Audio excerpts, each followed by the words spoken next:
말씀은 누가복음 10장 29절 말씀입니다.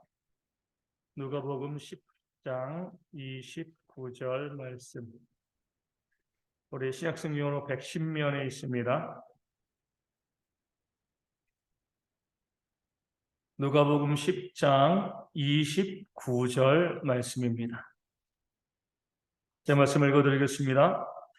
그 사람이 자기를 옳게 보이려고 예수께 여짜오되 그러면 내 이웃이 누구니까? 아멘. 저희가 너무나 잘 알고 있는 우리 선한 사마리아인의 비유, 이 말씀이 나오는 이 구절이 되어집니다.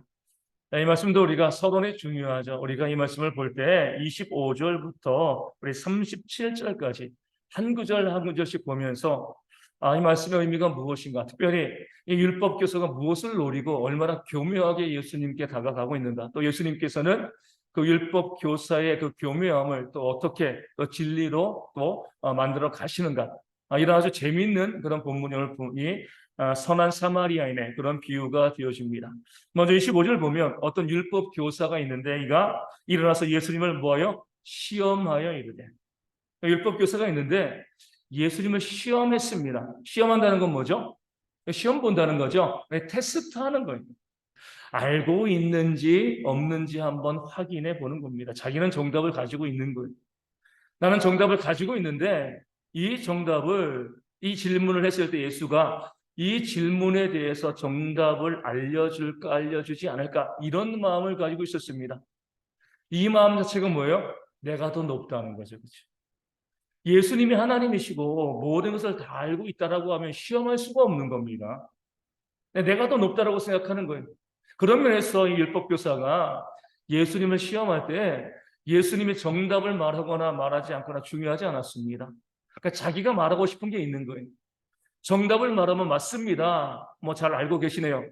또 오답을 말하면은요, 잘 모르시는 것 같습니다. 그러니까 자기가 예수님께 물어보는 형식이지만, 시험하지만, 실제로는요, 자기가 말하고 싶은 것이 먼저 있고요.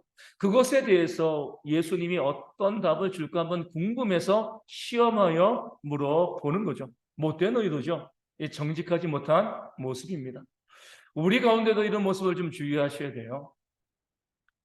다 알고 있으면서 그 사람의 마음이 어떠한가 한번 떠보기 위해 가지고요. 나는 답을 다 가지고 있는데 몰라서 물어보는 것은 문제가 없습니다. 다 알고 있으면서도 이 사람이 어떤 생각을 하고 있는가, 무슨 대답을 할 건가, 그것을 알아보기 위해서요. 질문하고요. 그 사람에게 흔히 유도신문을 하는 그런 경우들이 있습니다. 이거 악한 겁니다. 우리 예수님 말씀하신 것처럼 우리 믿는 자의 말은 뭐예요? 옳으면 옳다, 아니면 아니다. 옳다, 옳다, 아니다, 아니다. 이렇게 이야기하는 거죠. 남에게 이야기할 때 물어볼 때 항상 이렇게 말씀하셔야 돼요. 내 생각은 이런데, 네 생각은 어때? 내 생각 다 감추고요. 내가 정답을 꽉 붙잡고 있고, 혹시 얘가 알까 모를까? 무슨 답을 줄까? 오답을 주면 창피해지고요. 또 정답을 주면 그냥 인정해주고, 그런 마음 가지고요. 내 답을 숨긴 상황에서 그 상대방에게 물어보는 그런 것은요, 이 못된 모습입니다. 악한 모습이 되어지는 거예요. 이런 경우들이 너무나 많이 있거든요. 내 마음을 꽁꽁 숨기고 그 사람의 마음을 알아보려고 하는 것. 믿는 자의 삶에서는요, 이런 모습들이 좀 없어야 됩니다. 내 마음을 다 털어놓을 수 있는 그런 모습이 있어야지 그 사람의 이야기도 들을 수 있고요, 함께 진리의 길을 걸어갈 수 있게 되어지는 겁니다. 이 율법께서는요, 예수님을 시험하여 이르되 뭐라고 먼저 이야기하죠? 25절에 선생님이라고 이야기합니다. 예수님을요, 선생님으로 인정한 거죠. 그러니까 선생님으로 높였어요. 그냥 선생님이라고 부른 게 아니죠. 왜 예수님을 선생님이라고 불렀을까요? 이 율법교사의 의도는 내가 더 높다는 거예요. 그러니까 자기를 자랑하고, 그러니까 자기를 드러내고자 하는 모습이 있으니까 선생님이라고 이야기하고요. 그래야지 뭐요? 예수님을 높여야지만 자기가 더 높아지는 겁니다. 정말 상대방을 높여주고 인정해서 이 질문을 했으면은요, 시험하는 것이 아니죠. 아까 말씀드린 것처럼 그냥 물어봐야죠. 시험한다는 태도 자체, 시험하여 나왔으면서도 예수님을 선생님이라고 부른 것은요, 내가 더 높다, 내가 더 좋은 답을 가지고 있다, 이 사실, 자기를 드러내기 위해서 일부러 예수님을 높여 준 겁니다. 그리고 무엇이라고 질문을 해요? 내가 무엇을 하여야 영생을 얻으리까? 이 질문이 중요합니다. 이 질문은 뭐냐면요, 답을 정해놓은 질문이에요. 율법 교사이잖아요, 그렇죠? 내가 무엇을 하여야지 영생을 얻을 수 있겠습니까? 예수님께서 이 질문 가운데 율법에 있는 대로 답하실 수밖에 없는 거죠. 정말 진실하게 물으려면 어떻게 물어야 돼요? 내가 어떻게 해야지 구원을 받을 수 있겠습니까? 모르겠습니다. 이렇게 해야 되는데 내가 무엇을 행해야지만 영생을 얻을 수 있겠습니까? 예수님께 무엇을 행해야 되는가? 이 사실을 질문하고 있는데 그 답은 이미 정해져 있는 거예요.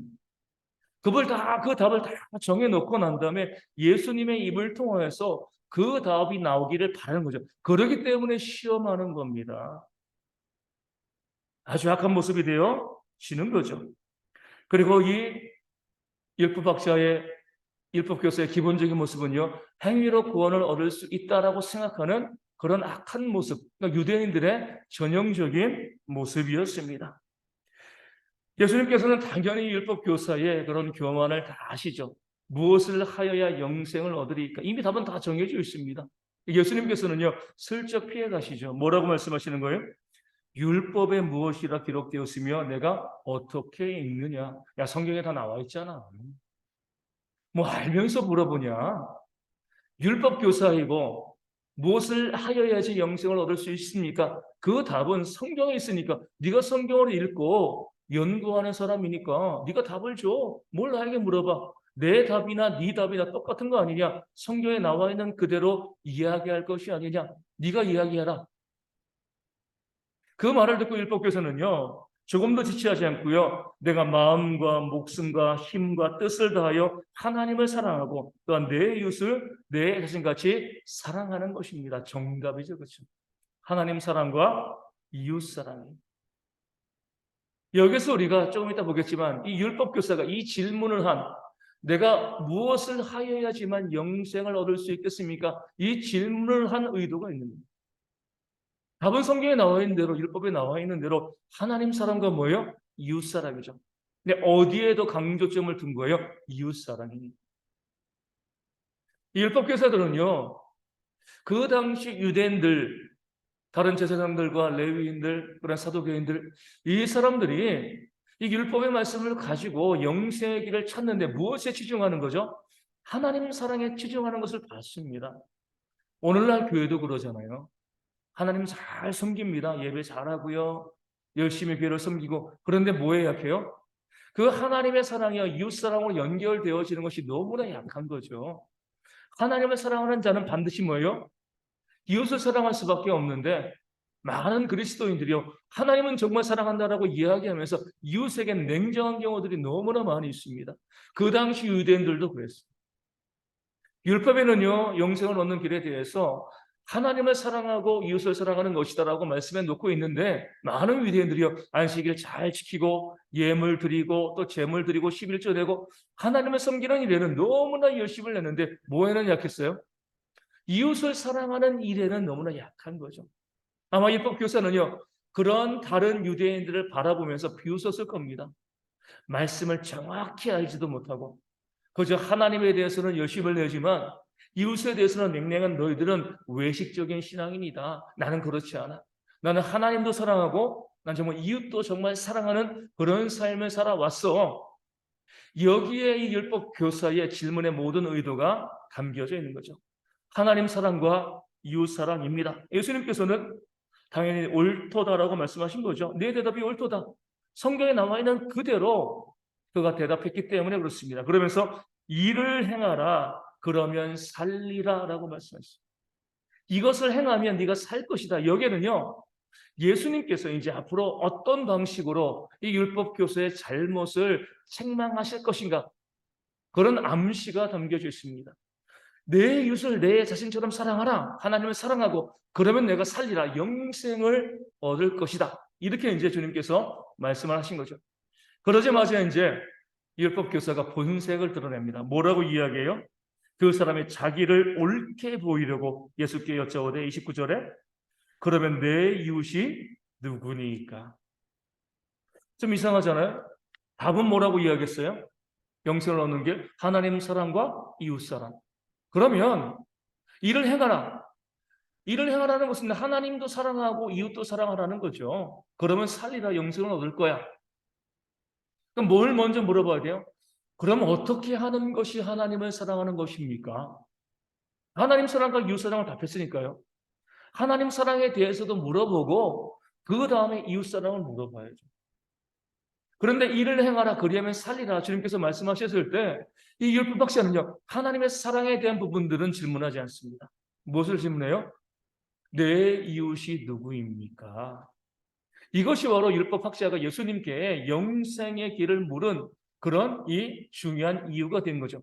앞서 말씀드린 것처럼 다른 유대인들은 하나님은 사랑하되 이웃은 사랑하지 않았지만 나는 하나님도 사랑하고 나는 이웃도 사랑하는 참된 하나님의 백성입니다. 이 사실을 자랑하고 싶은 거예요. 나는 정말 하나님도 사랑하고요. 동시에 이웃도 내 자신처럼 사랑했습니다. 그렇기 때문에 자기를 옳게 보이기 위해서 하나님 사랑은 어떻게 하는가 빼먹고요. 그러면 내 이웃이 누구입니까? 이렇게 예수님께 물어본 거죠. 여기에도 뭐예요? 이미 답은 정해져 있습니다. 구약에 그 도와야 될 이웃이 누구라고 나와 있습니까? 과부와 고아와 나그네들. 아마 이 율법교사는요, 내 이웃이 누구입니까? 라고 예수님께 물어볼 때 예수님께서 당연히 나그네와 고아와 과부를 돕는 것, 그들이 너의 이웃이다. 이렇게 말할 수밖에 없다라고 생각을 했을 겁니다. 그러면서 아마 그 자신은요, 자기를 옳게 보이려고 했기 때문에 고아를 돕는 일이 있었고요. 과부를 돕는 모습이 있었고, 또 나그네를 섬기는 모습들이 그에게 충만했을 겁니다. 나는 이런 사람이야. 이렇게 말씀대로 옳게 살아가는 사람이다. 예수님께서 율법에 나와 있는 대로 고아를 돕고 과부를 섬기고 나그네를 대접하라. 그렇게 이야기하면 이 율법교사는요, 내가 그런 삶을 이렇게 살아왔습니다. 이렇게 고아를 도왔고요. 이렇게 과부를 도왔고 이렇게 나그네를 대접했습니다. 아마 그런 일들을 그 자신의 자랑, 그 이웃을 사랑한 것들을 주님 앞에 쭉 늘어놓을 그런 준비를 하고 있었던 거죠. 그래서 내 이웃이 누구입니까? 답을 정해놓고 예수님께 물어본 거예요. 그런데 예수님께서 이 사람의 의도를 정확하게 알고 계시니까요. 고아와 과부와 나그네라고 이야기하지 아니하시고 바로 선한 사마리아인의 비유를 주신 겁니다. 강도 만난 사람이 있습니다. 유대인이에요. 장사하러 가다 강도 만났습니다. 거의 죽어가고 있어요. 누가 지나가죠? 제사장과 레위인이 지나갑니다. 지나가면서 강도 만나 죽어가는 거죠. 아직 숨이 붙어 있습니다. 살 수 있는 거예요. 그럼에도 불구하고 이 제사장과 레위인은 그냥 지나쳐 버렸습니다. 여기까지 율법교사가 예수님의 비유를 듣고요, 박수를 쳤을 거예요. 내 의도를 예수님이 정확하게 알고 있구나. 이 제사장들을, 이 레위인들은 하나님을 섬기기 위해서 이웃을 버리는 사람들이야. 하나님은 정말 잘 섬기는데 이웃이 죽어가고 있는데도 그런 이웃을 전혀 돌보지 않는 그런 악한 자들이야. 형식적인 신앙인이야. 내가 정죄하는 것도 예수님께서 동일하게 정죄를 하고 계시는구나. 그렇게 생각을 했을 거예요. 그러면서 그 다음에 누가 나오기를 기대했을까요? 자신이 나오기를. 그러니까 자신과 같은 사람이 나오기를 기대했을 거예요. 율법교사가 나오기를 기대했을 겁니다. 그런데 율법교사는 그 강도 만나 죽게 된 자를 그냥 지나치지 아니하고 살려주고 도와주었다. 이것을 아마 이 율법교사는요, 기대했을 겁니다. 그런데 전혀 엉뚱하게 누가 나온 거예요? 사마리아인이 나왔습니다. 여기에 예수님의 핵심적인 메시지가 있는 거죠. 사마리아인이 그 강도 만난 자를 불쌍히 여기고 그를 구해냈다. 그를 살려냈다. 이 사마리아인에 등장했다는 사실 자체에 이 율법교사는요, 너무나 황당한 거죠. 왜냐하면 이 사마리아인, 세리들, 이방인들 다 누구예요? 율법교사와 유대인들이 보기에는요, 구원받지 못할 사람들, 전혀 이웃이 아니었습니다. 이웃이 될 수 없는 사람들이죠. 배와 같이 취급을 그런 사람들인데 어떻게 이웃이 될 수가 있겠습니까? 그런데 예수님께서는요, 너희가 개처럼 취급하는 전혀 이웃이라고 생각하지 않는 그 사마리아인이 강도 만나 죽게 된 자를 구해냈다. 그리고 뭐라고 질문하시는 거예요? 36절에 내 생각에는 이 세 사람 중에 누가 강도 만난 자의 이웃이 되겠느냐. 강조점이 이웃에 있는 겁니다. 사마리아인도 뭐예요? 이웃이라는 거예요. 누가 강도 만난 자의 이웃이 되겠느냐? 제사장도 이웃이고 레위인도 이웃이지만 이 사마리아인도 충분히 이웃이 되어 마땅하다라고 주님께서 말씀하신 거죠. 이 율법 교사에게는요, 이해가 되어지지 않는 말씀이었어요. 아니, 어떻게 사마리아인이 이웃입니까? 고아도 이웃이고요, 과부도 이웃이고 나그네도 이웃이지만 사마리아는요, 절대로 우리에게 이웃이 되어질 수가 없습니다. 이런 마음을 가지고서 그 자신은 어떤 의의가 있는 거죠? 유대인 고아와 유대인 과부와 유대인 나그네를 돌보고 섬긴 그런 의의가 있었는데 왜 그것은 이야기하지 않고 이 사마리아인을 이웃이라고 이야기합니까? 주님께서는요, 집요하게 물어보시는 거예요. 누가 이 강도 만난 자의 이웃이냐? 그때 이 율법교사는 뭐라고 이야기해요? 37절에 자비를 베푼 사람입니다. 사마리아인이라고 이야기. 아직도 이 사람은요, 사마리아인의 자기의 이웃이 되어질 수가 없는 겁니다. 누가 이 세 사람 중에 예수님께서 말씀하실 때 레위인, 제사장, 사마리아인 이 세 사람 중에 누가 강도 만난 자의 이웃이야? 그럼 뭐라고 대답을 해야 돼요? 사마리아인이요. 이렇게 해야죠. 그렇게 이야기할 수가 없는 거예요.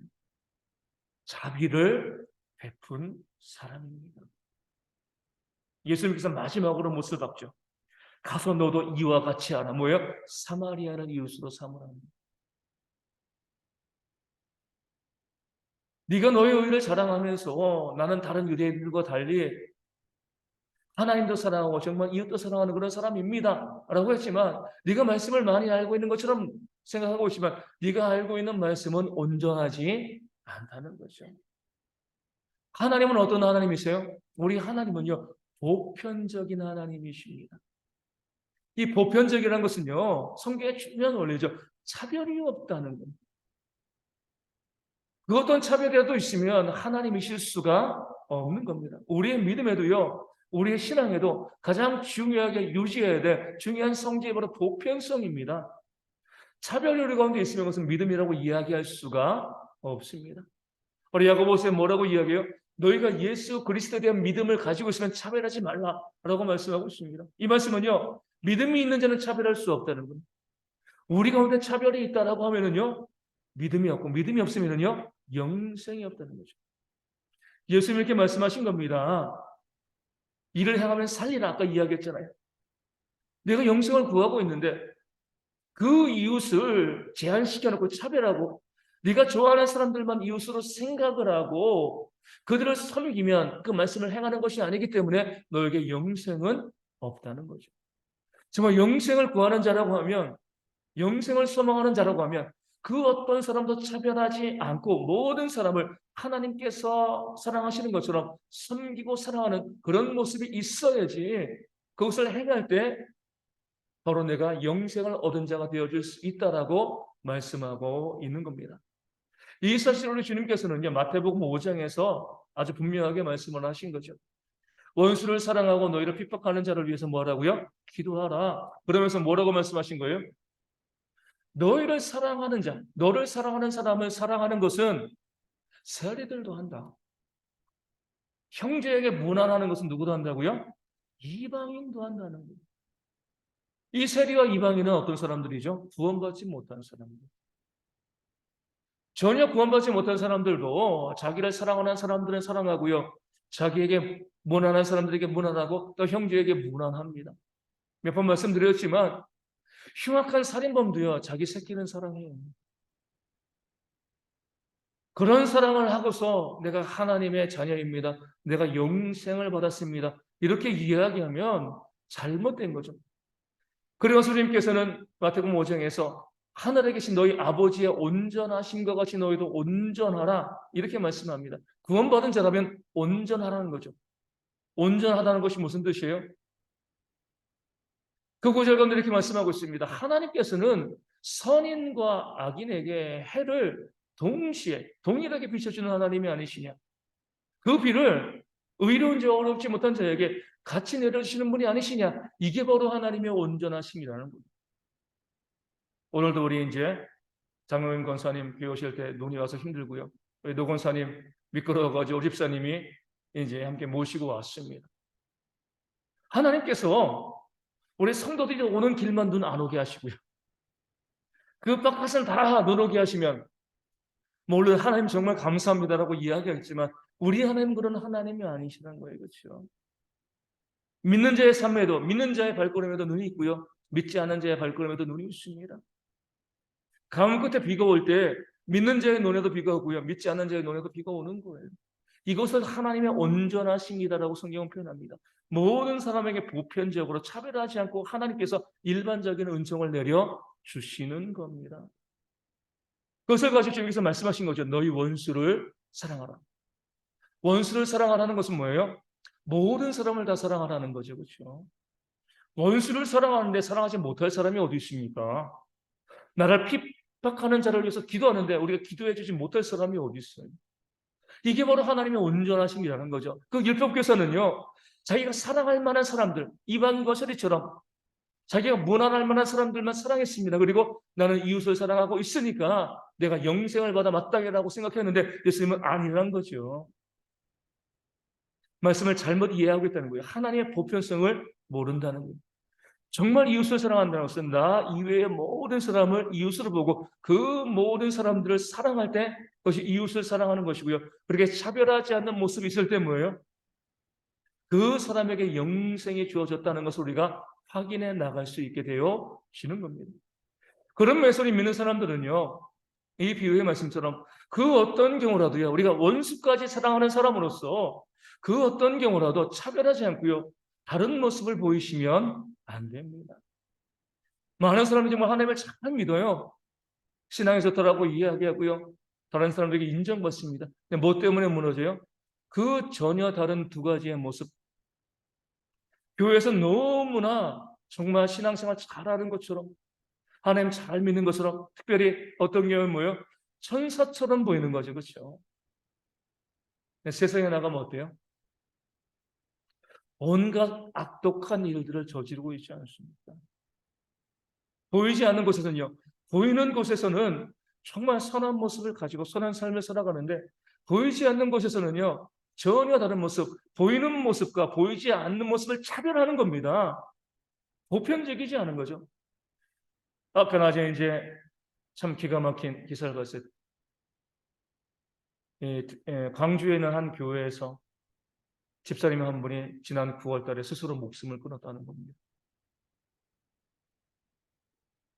교회에서 37억을 횡령했다는 겁니다.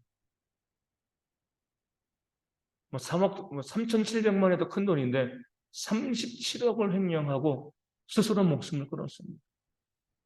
이것을 성도들이 목사님이 알고 있었느냐 몰랐느냐 막 이것을 가지고 목사님 고소하고 이런 부분들이 발생을 하는 거죠.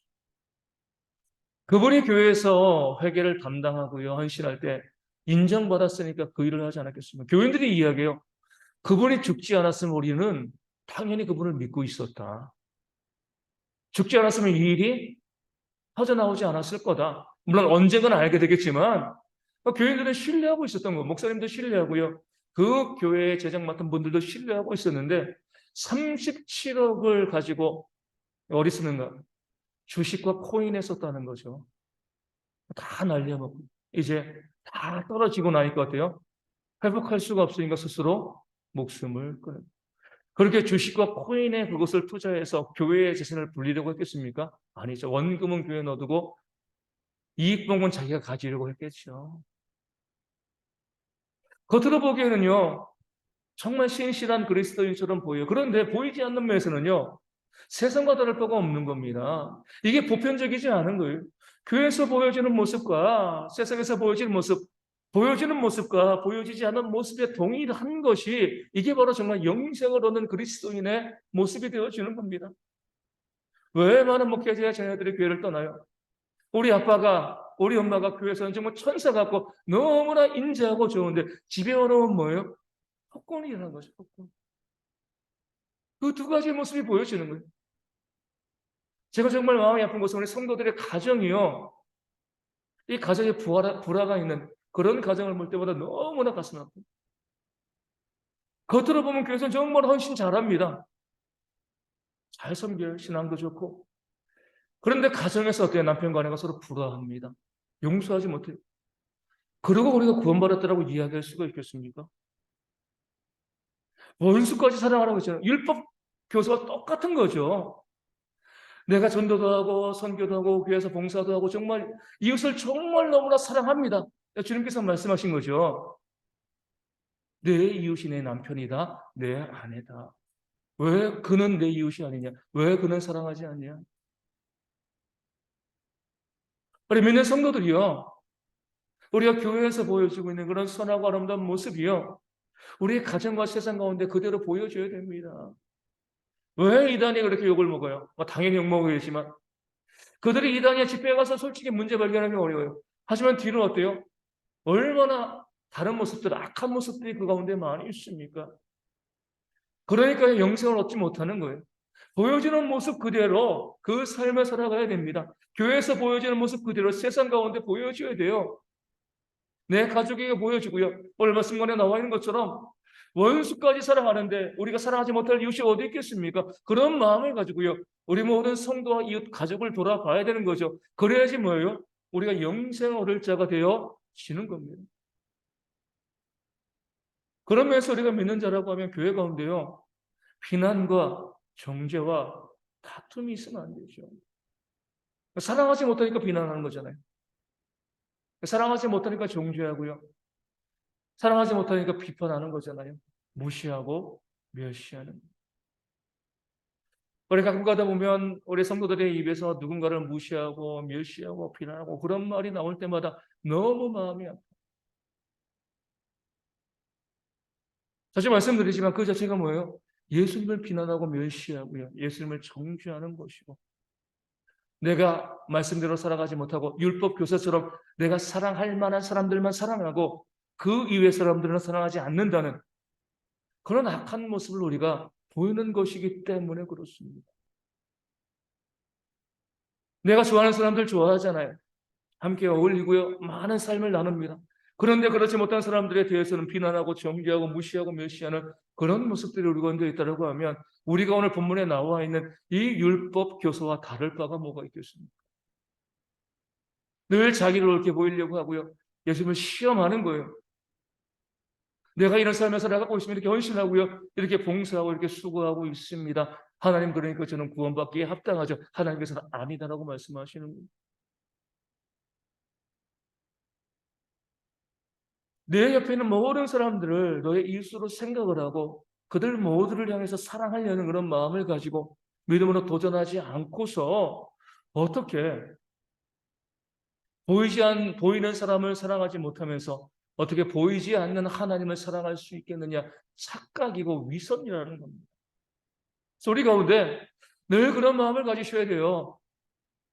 혹시라도 우리 가운데 남을 무시하고 멸시하고 미워하고 또 정죄하는 그런 마음이 우리 가운데 들면은요, 바로 회개하셔야 됩니다. 하나님, 악한 마음을 제가 품었습니다. 사단이 내 마음 가운데 지금 역사하고 있습니다. 사랑하게 하나님 해주세요.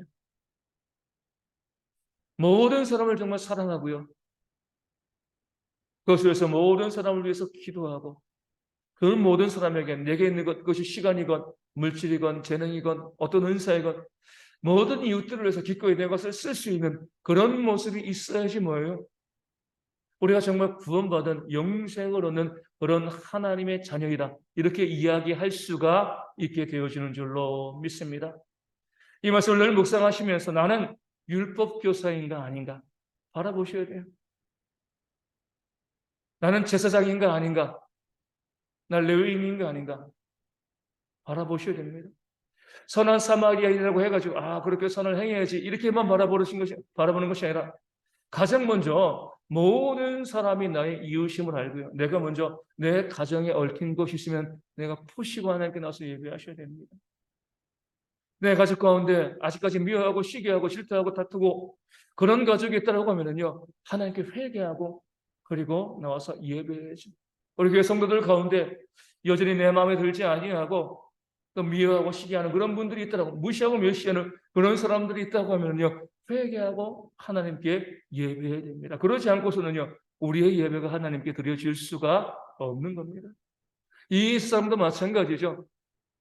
이 땅에 있는 모든 사람들 다 우리가 위하여 중보하고 기도하고 그들을 사랑하려고 애쓰고 노력하는 그런 모습들이 우리 가운데 있어야 되는 거죠. 우리 가운데 다양한 정치적인 견해가 있을 줄 알아요. 우리 옳고 그름을 따지는 건 문제가 없습니다. 하지만 뭐예요? 적어도 옳고 그름을 따지기 전에 내가 마음에 들어 하지 않는 그 사람들을 위해서 우리는 기도하셔야 됩니다. 그는 나쁘니까, 그 사람들은 문제가 있으니까 비난받아 마땅해 사랑할 자격이 없어. 하나님께서 우리를 사랑하실 이유가 없는 거예요. 얼마나 많은 부분에서 우리 정치, 경제, 사회 많은 부분에 있어서 우리가 사람들을 미워하고, 우리 우크라이나 전쟁에서 이렇게 끝나기를 위해서 기도하지만 우리가 또 누굴 위해서 기도해야 돼요?